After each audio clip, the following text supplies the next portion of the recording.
Sunday special cooking mini vlog.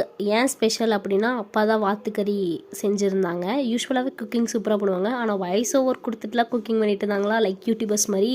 அது வந்து எக்ஸ்பெக்டே பண்ணாத ஒன்று. சரி, நம்ம ரெசிபிக்குள்ளே போயிடலாம். பேன் வச்சு ஆயில் ஊற்றி சோம்பு, பட்டை, பிரிஞ்சி இலை, கிராம்பு எல்லாம் போட்டு வதக்கிட்டு, கலர் சேஞ்ச் ஆனதும் பச்சை மிளகாய் 3 போட்டு வதக்கிக்கலாம். வாத்துக்கறி ஆட் பண்ணிவிட்டு நல்லா வதங்கினதுக்கப்புறம் 2 டேபிள் ஸ்பூன் ஆஃப் இஞ்சி பூண்டு பேஸ்ட் போட்டு ஸ்மெல் போகிற வரைக்கும் வதக்கிட்டு, அரைச்சி வச்சுருந்த சின்ன வெங்காய பேஸ்ட் போட்டுக்கலாம். 4 ஸ்பூனு மிளகாய்த்தூள், 1 ஸ்பூனு மல்லித்தூள், 2 ஸ்பூன் போடுறேங்க, பார்த்துக்கணும்.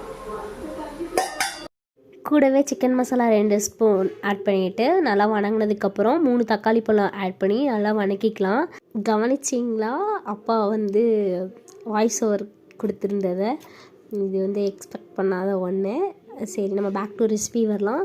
கன்சிஸ்டன்சிக்கு ஏற்ற மாதிரி நம்ம தண்ணி ஊற்றிக்கலாம். கிரேவி மாதிரி வேணும் அப்படின்னா கொஞ்சமாக தண்ணி ஊற்றிக்கலாம். இல்லை நிறைய பேர் வீட்டில் இருக்காங்க அப்படின்னா கொஞ்சம் நிறைய தண்ணி ஊற்றிக்கலாம். எங்கள் வீட்டில் கொஞ்சம் நிறைய பேர் இருக்கங்காட்டி நிறையா தண்ணி ஊற்றி நல்லா வேக வச்சு எடுத்துக்கிட்டோம்.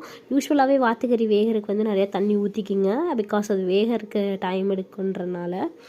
சண்டே நைட்டு சன் டிவியில் வேறு அரண்மனை படம் போட்டிருந்தாங்க. அதை பார்த்துட்டே குக்கிங் பண்ணிட்டு லாஸ்ட்டாக அவ்வளோதான், டிஷ்லாம் முடிஞ்சு இறக்குறப்ப வந்து பெப்பர் பொடி, கொத்தமல்லி எல்லாத்தையும் போட்டு இறக்கிட்டு இட்லி, வாத்துக்கறி குழம்பு எல்லாம் சாப்பிட்டு அன்னைக்கு டின்னர் முடிச்சிட்டோம்.